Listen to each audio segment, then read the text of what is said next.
good idea. The name of our talk is Building a Business with Cincom Smalltalk. My name is Arden Thomas. I'm the Cincom Smalltalk product manager.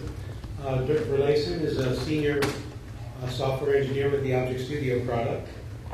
And we are really glad to be here, and we're pretty excited about our talk. There's a bunch of other talks, and I'd like to tell you about each and every one by Cincom personnel, but I'm told I don't have enough time. Some other talks involving our products.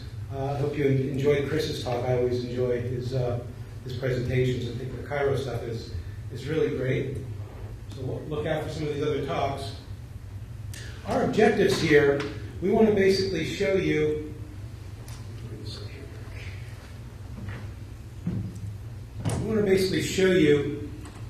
how to build software to support a real business. Now here's one of the things. We don't want to show you end results and say, really, it's easy to build, trust us. What we're going to do is basically, we're going to show you an end result, but before we get there, we're going to take a subset of that and basically build it live without a net and show you exactly how it's done. I don't want you to have to take a leap of faith to understand how we got from our example and what we built here to our end result. So what we're going to be showing you is how to do design modeling with the modeling tool, how to do code and framework generation, some examples of bidirectional development that's a capability within this product, how to do OR mapping and database creation with the mapping tool. We're going to show you exactly how you build client interfaces. That will be showing you some larger built-up examples. And we're also good. The only thing we really don't show in more detail is how to build a browser application, but we're going to show you the end result and how it interacts with the client application using the same object domain. So the Cincom Smalltalk arsenal, ObjectStudio, it's all about business, and VisualWorks is kind of the cross-platform do anything product. And both of these run on the Cincom Smalltalk Foundation, meaning they share the same core library and the same VM. So there's a lot of shared things. And the thing people may not realize, for example, if you're an ObjectStudio user, you have available virtually all the API in VisualWorks. You have the same stuff available. If you're a VisualWorks user, you may not realize you can use the tools you're going to see here today and generate things and output that and bring it into VisualWorks. So there's a lot that you can take advantage of which you may not be taking advantage of today. So the scenario that we set up here is that we've been brought in to fix a failed attempt to build software to support a recently started business. Here's a shot of the business, Innovation Fitness, if you can read that there. So as you may have guessed, the business is a health and fitness club. So it's a large club with a large open area, lots of machines, and there's 3 outboard independent rooms. One of those rooms is a spinning room. They have exercise bicycles. 2 other rooms are general purpose rooms with mats for specialized classes. Each individual room has a sound system. Some of the basic requirements for the health club is they need a software system to track membership and membership information, member dues, member club attendance, signing up guests and guest attendance. Once a month, the club sends out a monthly email newsletter to members. They want us to send out happy birthday emails to members. They want to send out emails doing club promotions. So they'll when they bring guests in, they're going to send out promotions to those guests. And once in a while, they'll buy a mailing list and send out promotions to those people. Because there's 2 things. So the club is our client. And one of the things that we need to do when working with that client is basically understand what's important to them. And what's important to the club is keeping their members happy and bringing in new members. So we need to always keep that in mind. That's what's important to our client. And we're going to be making a lot of suggestions. Hey, have you ever thought about this? What about this? Would this help you? And if it's for keeping members happy and bringing in new members, we're probably going to get their attention. Another requirement is for a web presence. They want people to be able to go to their site online, see the club hours, contact information. They want to see the class schedule online. And a new requirement they have is when you go into the club to do a class, the classes can fill up. So you have to sign in for a class basically to reserve a spot. What they want is for up to 2 hours before a class for you to be able to go online and reserve a spot. So that's one of the requirements. And we're going to meet that need. Some other things, don't forget, employees have to log into the software. You need to do regular backups. You need a backup plan. For example, what if the reader that logs members coming in fails? We need to be able to log them in manually. What if the computer system crashes? Well, you need a process. You can't basically just close the club and send everybody home. It's a business they need to keep running. So you need contingency plans, and you need to take that into account. So our starting point, what's salvageable? We have a database of current members. And it's not exactly in the format that we want to use, but we're going to show you how we can salvage that very easily. We're going to be using ObjectStudio, and ObjectStudio supports methodologies like Rumba, Code Jakobson, Worksprock, Fusion, and Freeform. We recommend if you're a larger group or this is new, that you choose one of the rigorous technologies here and go with that. If you've got a lot of experience with these and are a small group, you can even go freeform. So the process is basically this. We're going to go to our client, start off with a 30,000-foot view, understand the business, understand the terminology, take an inventory of everything they have. And the interview process is really critical here. We need to understand their business, develop lists and prioritize those lists, so we make sure that we keep in mind what's important to our client. And details here are critical. They will specifically impact how we model and how we build the software to support them. So what we'll be doing is we'll be modeling what the client tells us. We'll be verifying that. We'll be sitting down with them and going through the model and saying, do we understand this right? And a lot of times it's not. It's like, oh, that's what I said, but I really meant this, or yeah, that's right, but that's not quite right, or oh, I said that, but So there's a lot of iteration here where you walk through the model with them, you verify it or change it. So you rework and repeat that until everybody's on the same page and happy. And this was actually a lot of fun for Dirk and I. What we did, I kind of played the business role of the liaison to the client, and he was the main developer. And we had a lot of this process. I'd say, Dirk, here's the scenarios, and he'd model that up. We'd go through them together, and we'd rework and repeat. So it was a very realistic process. It was a lot of fun. So we built use cases to discover actors and domain objects. Actors are a person or thing outside the system that interacts with it. A use case describes how an actor interacts with the system, and domain objects are other things that we need to accommodate in the system and keep track of. So some examples here for actors: a member of the club is an actor, a guest is an actor.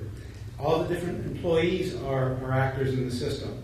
So there's front desk employees, those people who greet you and smile when you walk into the club, help you check in or check you in. A membership coordinator, that's the guy or gal who gives you a tour of the fitness club, signs you up when you want to become a member. An instructor teaches the specialized classes that are done in the club. A trainer, like a lot of clubs, this club lets you hire a trainer to develop a personalized program for you and take you through those exercises. Some examples of use cases: sign up a new member, sign up a guest. The member checks in, checks out, a guest checks in, checks out. Notice it says check in, check out. All the health clubs that I belong to, they have check in. But this health club uses an RFID tag to basically automatically check members in when they walk past the reader that's at the front desk. Okay. Well, Dirk and I said, well, would it be of value to you if we use that same system to automatically check out the member? And they thought about that a little bit, and they said, well, you know what? Yeah, it would be of value, because now I can see exactly how long a member is staying in the club, what hours of the day, and maybe they can use that information to figure out a way to attract more membership, which is very important to the client. So they were happy to hear that. We get some more information. You'll see there's some more ways that we can utilize this capability later on. We can see exactly how many members are in the club, meet fire regulations easily. When we're closing up at night, we can see, oh, is there somebody else in the showers in the locker room before I lock up? So some really useful information came out of being able to leverage some of these technologies that are already there. Some other domain objects, the RFID tag that attaches to their keychain, the credit card, equipment, exercise room in class. Another use case is sending a monthly newsletter email to all the members. And this is actually something a lot of businesses do. And by the way, we have a Cincom Smalltalk digest that goes out monthly. And in it are events happening, like this event you see in the digest, technical articles, support articles, just all things small talk. And if you're not getting that monthly digest now, I highly recommend you sign up. Jeremy in the back of the room, he'd be happy to sign you up. Give him your email. If you're not getting it now and you're interested in small talk, highly recommended. Another thing, we saw equipment. And we said, well, you know what? We have another idea for you, Mr. and Mrs. Client. We can get RFID tags that are motion sensing and attach them to any pieces of equipment that move. Then we can automatically keep track of use of the equipment within the club. And the client loved this idea because they can basically see which pieces of equipment are most popular, which ones are being used all the time, so maybe they want to buy more of those. And some pieces of equipment are never used. Well, maybe they want to remove those and replace it with something that's more popular, or maybe it's broken and they don't realize it. So they can go check those pieces of equipment out, make sure they're operating properly. So again, we're thinking of more ideas for our client, and they love a lot of the ideas. Some domain objects. We have a membership domain object, membership hold. This is where I mentioned the details are really important. A member, if they say go away on vacation for a month, they can put their membership on hold. So that was an important detail because we need to accommodate that within the software system that we develop. So what we're going to be using here to show you for this example is ObjectStudio. And ObjectStudio, we like to think of it as the business analyst thinking tool. And what's really novel about it, it allows business analysts, business architects, and developers to work together within the one tool. It's a Windows 7 certified piece of software. It has powerful object modeling and mapping tools that you're going to see here. It allows architects to blueprint their system. The code, it does more than just generate code. It kind of builds out a whole framework with scaffolding for you. And you can kind of go in and kind of fill in your application. And what's important to note, though, is this is white box. So what that means is, for example, if you use this generation and build this whole framework, and it's, they look at it and say, well, that's nice, but we'd like it always to work a little bit differently. We'd like it to also do this, or we like that, but we'd like it to be a little bit different. White box means is we give you all the source code to this. So you can go in and tweak it, change it, enhance it. Okay. Most systems like this are black box, where if you don't like it, tough. Another really important thing is round-trip engineering. What that means is basically the way most systems work is you do your modeling, then you generate your code. Now the modeler goes back and redevelop. Okay, then the developer comes in and makes changes here. Now the modeler comes back in, changes the model and regenerates it and wipes out everything, all those changes the developer did. Okay. This doesn't work like that. It's bidirectional, meaning the architect is making changes up here, the developer is making changes up here, and you see the changes reflected at the other end. It doesn't wipe them out, it allows them to work together, which is an important distinction.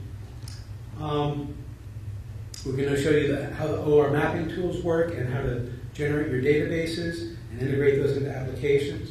This supports most most popular databases, including object databases like Gemstone. It supports all the popular communication protocols, and like I mentioned, it's built on the Cincom Smalltalk Foundation. Some of the explorers that you're going to see here, like the Use Case Explorer and Design Explorer, you'll see in the demonstration that Dirk does. But there's other things available too, like the CRC Explorer. CRC is a technique called Classes, Responsibilities, and Collaborators, and it's just another technique, another tool that you can use within this. So we're going to show you basically how to build out the business domain with the modeling tool, how to do code and framework generation, enhance the behavior, a simple bidirectional example so you can see how that works. For the mapping, the object relational mapping tool, a typical scenario is that you build a model, create your domain models, create the tables, and that's what we're going to demonstrate here. Another way to do that is create your models, create your domain models, and map them to already existing tables automatically. And what it can't do, you can kind of manually go in and fix up. An atypical way, but sometimes useful way, is you've got tables, and you can automatically create your domain from those tables to quickly get that information into your system. Atypical, but we're going to show you scenario number one here. This is an example of the mapping tool that you'll be seeing. We mentioned that we had a salvageable database of members. We don't want to throw that away and start over again, but we don't want to be constrained by the format that the failed software attack people chose. But with the tools here, it's relatively easy to create a descriptor system, to read in all the old things, create our objects, and write them out with a new descriptor system.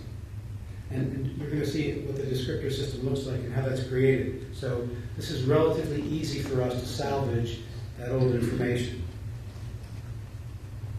Interfaces, we're going to be showing you client, web. The RFID interface uses an ActiveX component. So with client interfaces, we're going to show you exactly how they're built, and then we're going to show you some interfaces that we built for the club. Web browsers, there's actually a number of different options. Seaside is a very popular framework where you can build in Smalltalk, and it generates all the HTML for your browser interface. There's other ones. We're going to use a different option called AdaWeb, which is something you can find on the Cincom Smalltalk repository. And we also did something that may be a typical scenario you may encounter if you're doing this kind of work. We basically talked to our marketing guy. We said, hey, use your tools and develop an attractive browser application for this club. And then give it to us. And we're going to take that and we're going to integrate it into and serve it from our Smalltalk server and make sure that it works with our object domain. So that's maybe a typical scenario or a scenario that you need to use in the politics of a corporation, things like that. So hopefully more realistic. And with that, I'm going to turn over this to Dirk.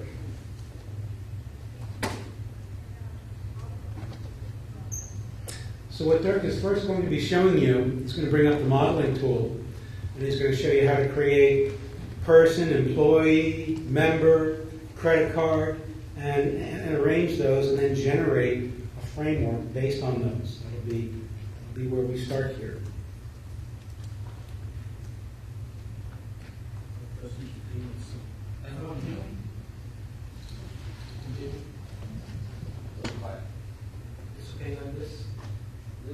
Yeah, can you hold the mic closer? Pretty close. We just need to speak up to it. Yeah, I'll do my best. So I first need to drop some stuff from the database because we're going to create new tables and I don't know if they make stuff in the old ones. So, 1 second,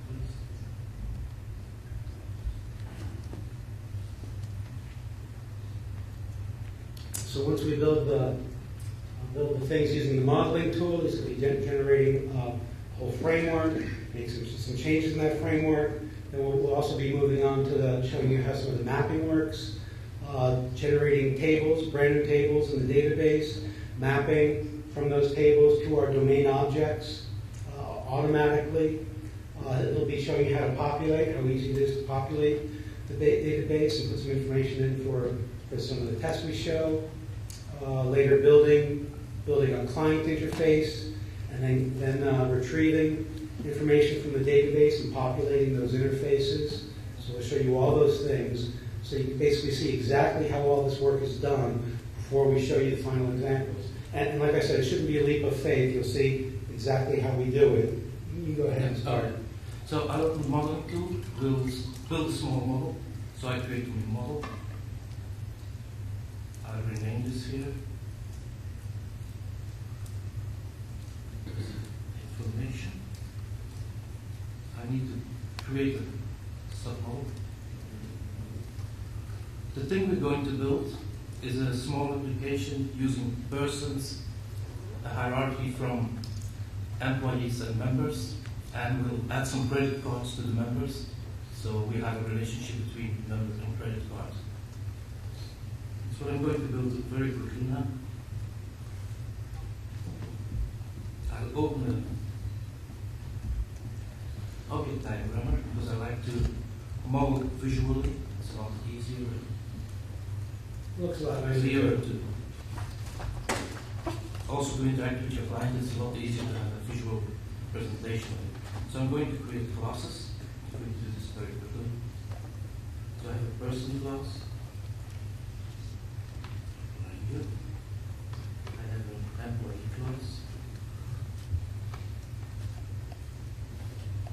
A member class.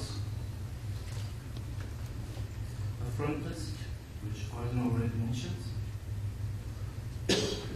By that we mean front desk personnel, not literally the desk. And a credit card class. So these will be the classes of our system. I've created them. I'll do some rearranging.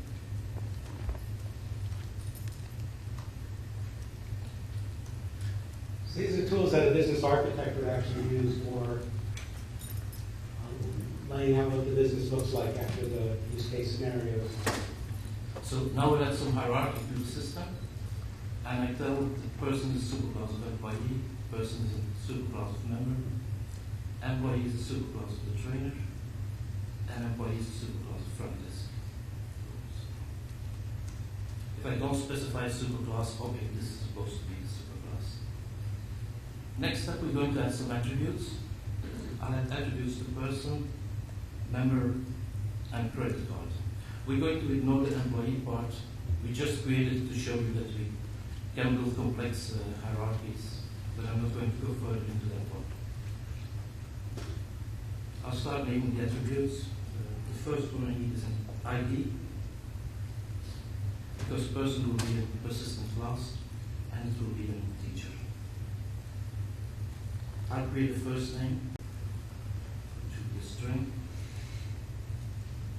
Last name, also string, an email, and I'll add a date of birth, which will be a date.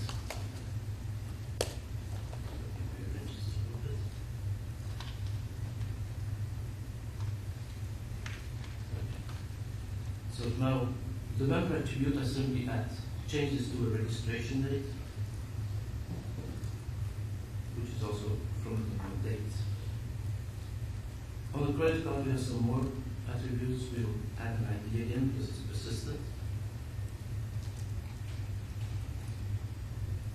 I'll have an expiration month.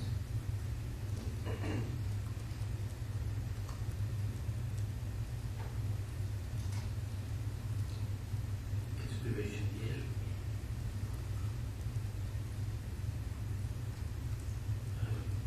Card type, which will either be MasterCard, Visa, American Express. This will be string type.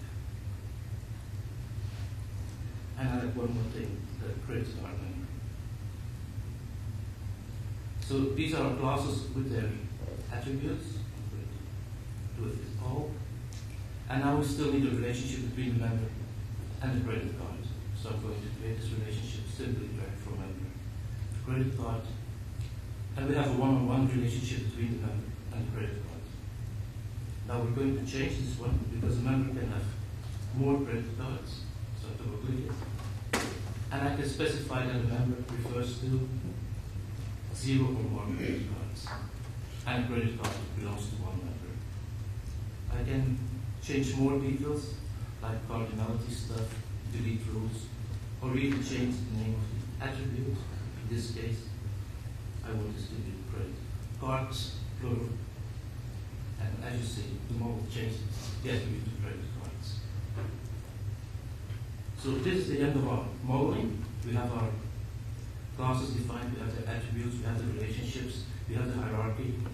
So we can start creating our code. First, I will show you that we don't have any of this code already in the system. It's a system browser. Dirk is just showing that the classes don't exist currently in the system and he's got to create.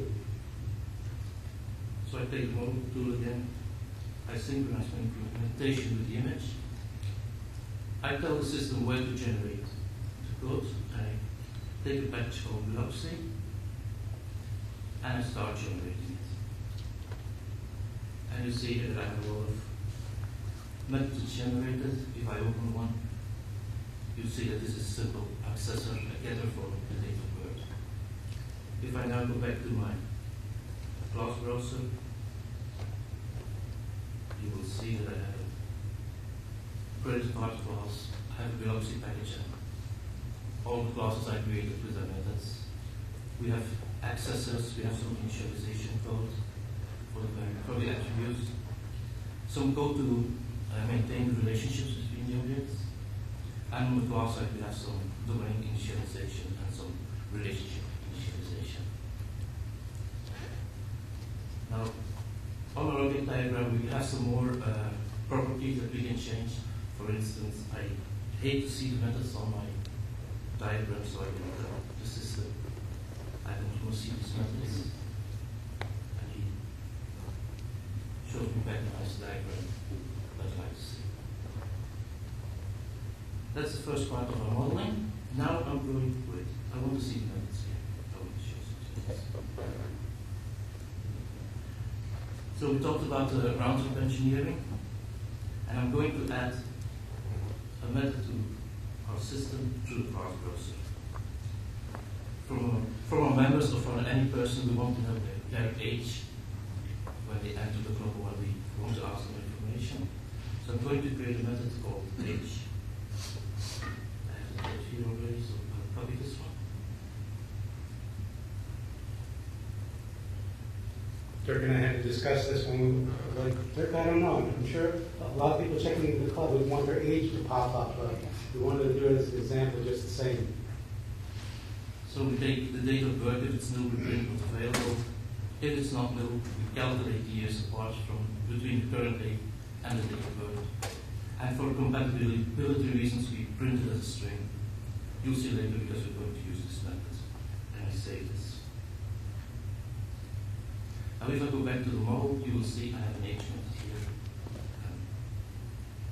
It's identical to the one I just created. So he puts the method from the class immediately into our model.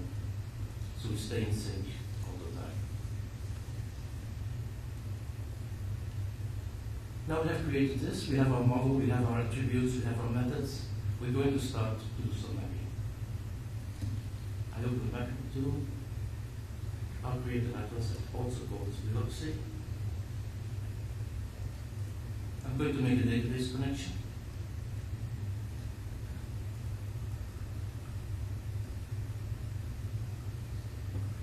And the database we're using here is Postgres.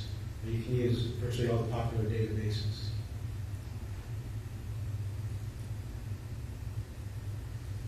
I take the public schema.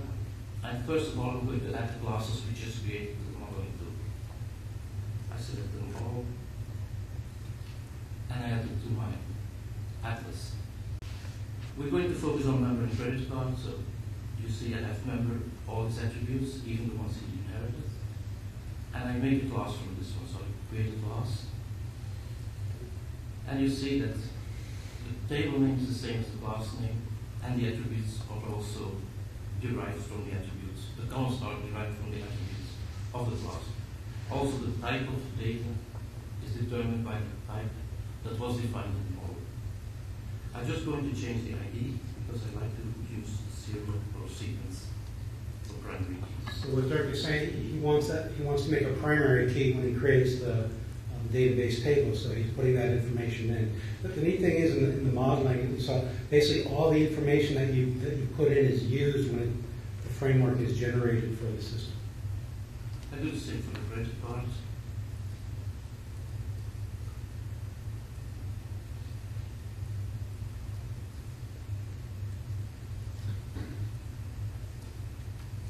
And I add one more thing to the credit card. Since it has a foreign key relationship, I'm going to define a foreign key constraint. It makes it easier for the mapping. So the member column refers to the ID of the member table. I'll add this to the system. And if you look now, I have a member table. I have a credit card table which has a foreign key constraint here. Tables. The tables are now created in the image, not yet in the database, so I simply generate them, generate all tables, and it's done. So the tables are generated in the database, the foreign key constraints are created, and the sequences are also created. Now we still need to tell the credit card object to map to the credit card table. We have some automatic functions for that, so I will try to do the matching automatically.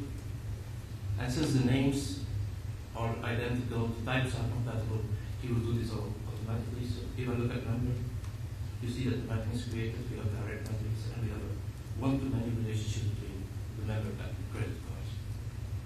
Looking at the credit card, you will see that the same thing has happened, and that member is a one-to-one relationship, and he tells you how the join is made.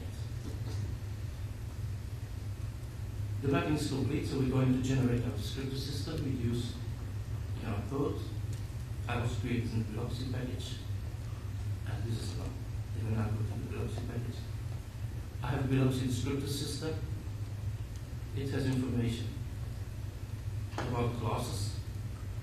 It has information about tables. And it has information on how to connect the classes with the tables. Remember the descriptor system, we would create another descriptor system to read in that old database information and then write it out with the new descriptor system to salvage that old information. I need to find one for us. And this is Biloxi Manager. I will show you first what I'm going to do. So I find in the Biloxi Manager, all it does make a connection to the database and returning the session. Because all database access is done by this session. So I create a new session, I'll create two members, I start a unit of work, I register two blank members, and then I populate the member with data. I then create two credit cards, and I link the credit cards with the first member, with myself, or always takes cash returns. He gets all the credit cards, I don't know what that is. And I commit the unit of work, so this is going to insert the data into the database. So execute this one. So it's creating some of our domain objects and having it automatically write those to the database, and then we'll use them later. I'll inspect it so you see how quickly it's done, or how slowly. And it's done. So now I have two member records in my database and two credit card records in my database. Having done that, I go back to my modeling tool because I want to create a GUI on the member. We're going to create a GUI, then we're going to fetch a record from the database and to show that in the GUI we just created. So I go to the interfaces. We're going to work with the member class. I create a new one. I enlarge the GUI a little bit. I change the name because member 0 says nothing. So I'm going to make this the member editor. And I add some attributes from our member subject. So the first thing I want is the first name. And because the model was defined as being a string, the GUI builder knows that we need an entry field for this one. The last name.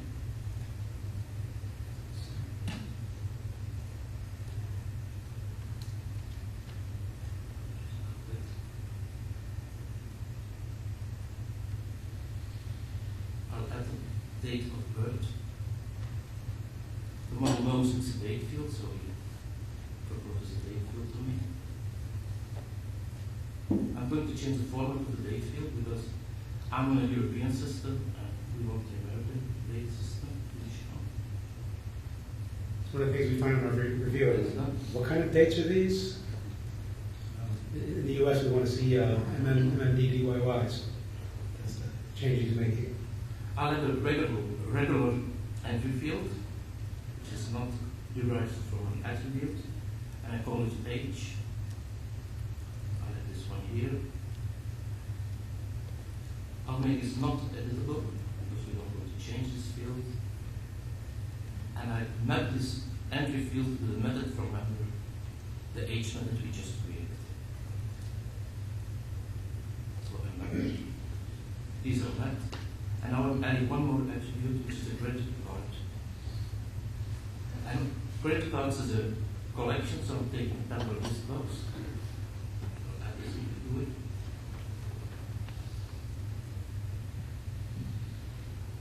Since we have, full code control over all this, we can make the age field read, if any members over 40 have the age read 33.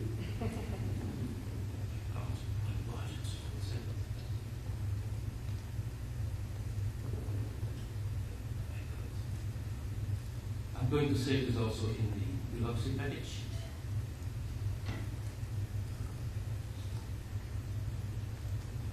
Close the designer. And if you now look at our class browser, you will see that we also have a controller in the package, member editor controller. Now I'll execute some simple query. Can you see the code on the screen? So we're creating a query. Let's show the big one. Show the big one. Let's here at the bottom. We create a broad query. We read one member, and if the last name is like VER, we don't care about the rest. He will return the first record that he finds like that. So it's simply pulling the data information from the database that we populated and opening up a client interface with it. That's the code he's executing. So we execute the query and we get one object. And then we open the editor or the screen we just created with this object that we retrieved from the database. Let me execute this one. And here it is. So that's basically how the construction is done, just on a smaller scale. We'll be showing you some examples of doing this on the larger scale of the interfaces that we built for the club. So I'll open the front desk controller for the club. And it looks a bit like this. So we have a logo, we have how many members are currently in the club, and we have a list of the courses that are ongoing or are taking place in a few minutes. So for instance, we have the course here, some description of the course, where it's being held, the already registered participants, and we have a view of when the next course of these CX works is going to take place. So in 2 days' time, we have 11:30, 15:30 of these courses. Now, when people start checking in, It's going to simulate some people checking into the club. it's a bit you have to change the resolution because you won't see the same effect as the normal front desk people have. So when people enter, It shows up and then it will disappear after a minute by design. and you see that Discussed with the club also was, can you show how long the member has been a member of the club? Because maybe they'll use that in the greeting. so we enter some people. Depending on the status of the member, we can show different colors and because this person, for instance, can be helped by the front desk people and say, hey, we have some messages for you.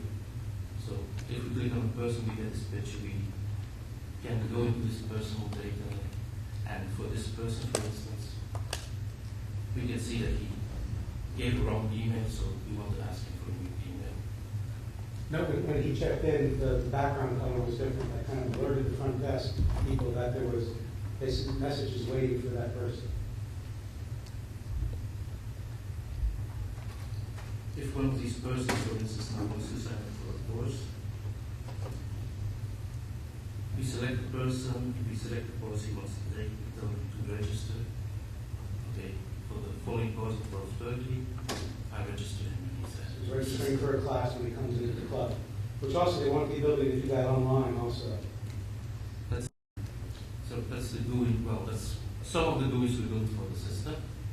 So now I'm going to start a web server, and we're going to show you the website. So we're still show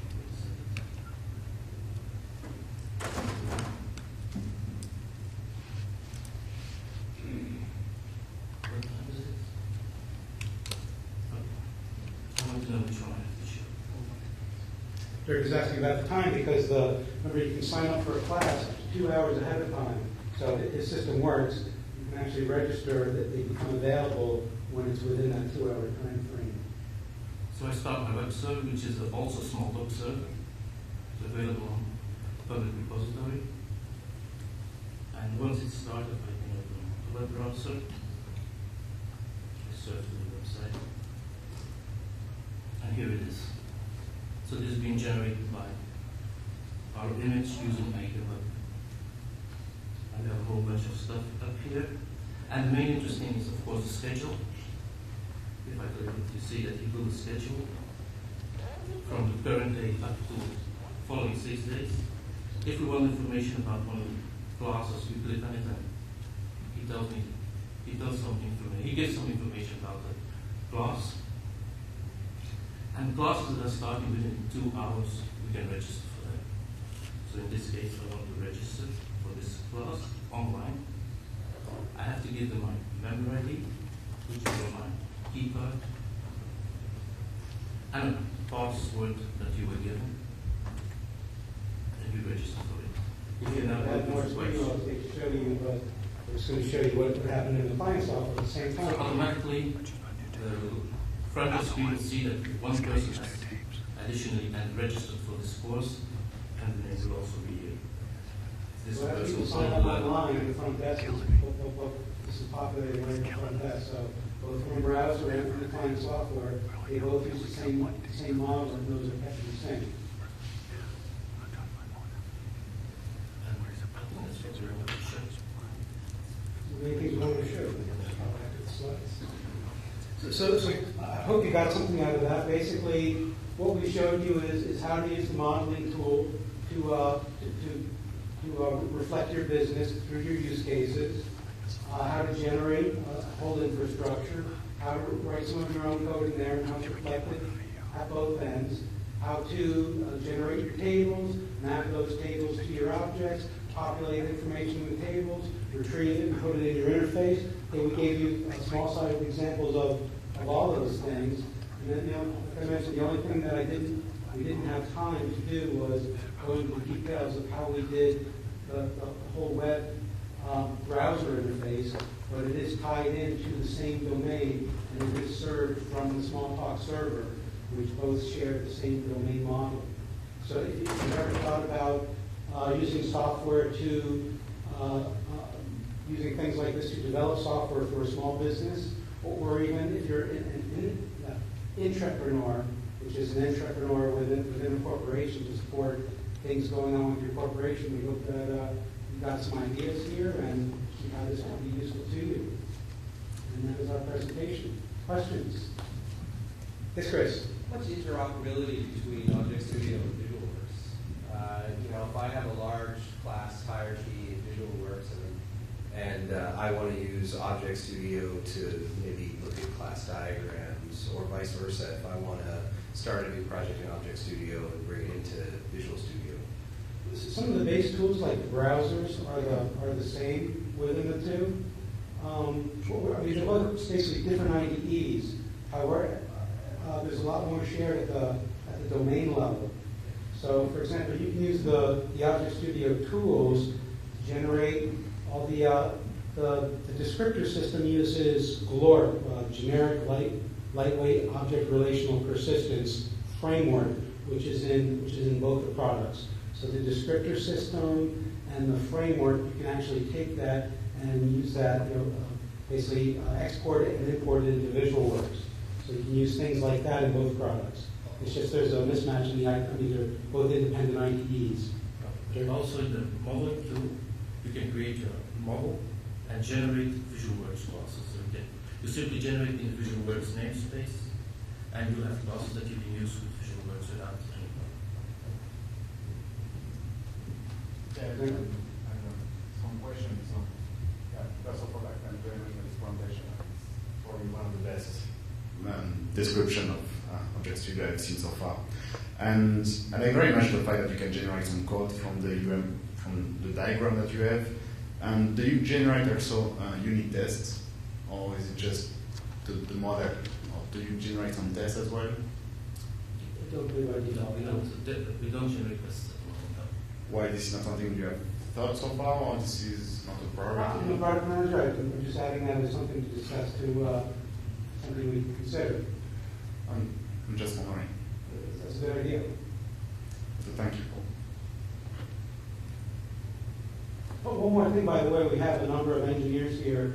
If you want to see what happens under the covers or have any detailed questions about how any of this works, we've got people here who can take you into more details than you could possibly want. We'd be happy to talk to you about it. There's another question. The getters and setters that were generated by the tool from the attributes, are those could those be removed, or are they required for the relational mapping?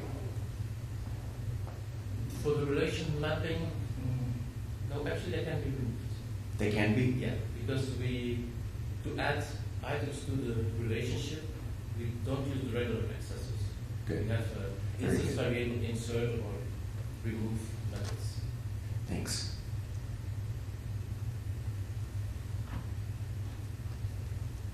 Okay, thank you very much.